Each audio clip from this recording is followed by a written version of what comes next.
এনসিপির তৃতীয় দিনের জুলাই পদযাত্রা শুরুতে জুলাই শহীদদের কবর জিয়ারত করছেন এনসিপি নেতারা। এ বিষয়ে নীলফামারী থেকে জানাতে যুক্ত হচ্ছেন সহকর্মী মোকাররম হোসাইন।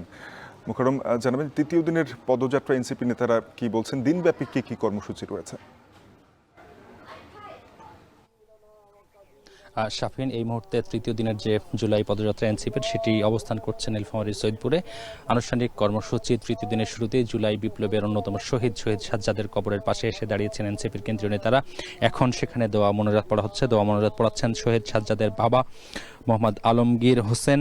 শহীদ সাজ্জাদ জুলাই বিপ্লবে 5ই অগাস্ট গুলিবিদ্ধ হয়েছিলেন সাভারে। তিনি একটি বেসরকারি বিশ্ববিদ্যালয়ের শিক্ষার্থী ছিলেন এবং সেই শিক্ষার্থী থাকা অবস্থায় তিনি একই সঙ্গে পরিবারের দায়িত্ব নেয়ার জন্য তিনি আসলে একটি চাকুরি করতেন। সেই চাকুরিরত অবস্থায় তিনি জুলাই বিপ্লবের আন্দোলনে সামিল হন। এরপরে 5 তারিখ সাভারে তিনি গুলিবিদ্ধ হন এবং 6 তারিখ সাভারের এনাম মেডিকেল কলেজ হাসপাতালে সাজ্জাদের মৃত্যু হয়। এরপরে তার লাশ নিয়ে এসে এখানেই হাতিখানা কবরস্থান, এটি সৈয়দপুরে, এখানে তাকে দাফন করা হয় এবং সেই শহীদ সাজ্জাদের যে কবর রয়েছে সেই কবরস্থানের পাশে এসে দাঁড়িয়েছেন এনসিপির আহ্বায়ক নাহিদ ইসলাম, সদস্য এখানকার স্থানীয় যে নেতারা রয়েছেন, একই সঙ্গে কেন্দ্রীয় যে উত্তর অঞ্চলের মুখ্য যুগ্ম সংগঠক আবু সাইদ লিওন রয়েছেন, দক্ষিণাঞ্চলের মুখ্য সংগঠক হাসনাত আবদুল্লাহ রয়েছেন, এনসিপির নেত্রী সাদিয়া ফারজানা দিনা রয়েছেন, ডাক্তার তাসনুমা জেবিন রয়েছেন এবং এই কবরস্থানে এই মুহূর্তে দোয়া মোনাজাত যেটি হচ্ছে সেটি পরিচালনা করছেন আলমগীর হোসেন, যিনি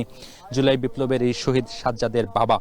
এই কর্মসূচির পরেই এনসিপির যে পদযাত্রা এই দোয়া মোনাজাতের মধ্যে দিয়ে শুরু হচ্ছে। তারপরে এটি যাবে সৈয়দপুর প্লাজায়। সৈয়দপুর প্লাজা অথবা পাঁচমাথার যে কোনো একটি জায়গায় তারা সমাবেশ করবেন। সমাবেশ করে সেখান থেকে পদযাত্রার বহর যাবে নীলফামারী শহরে।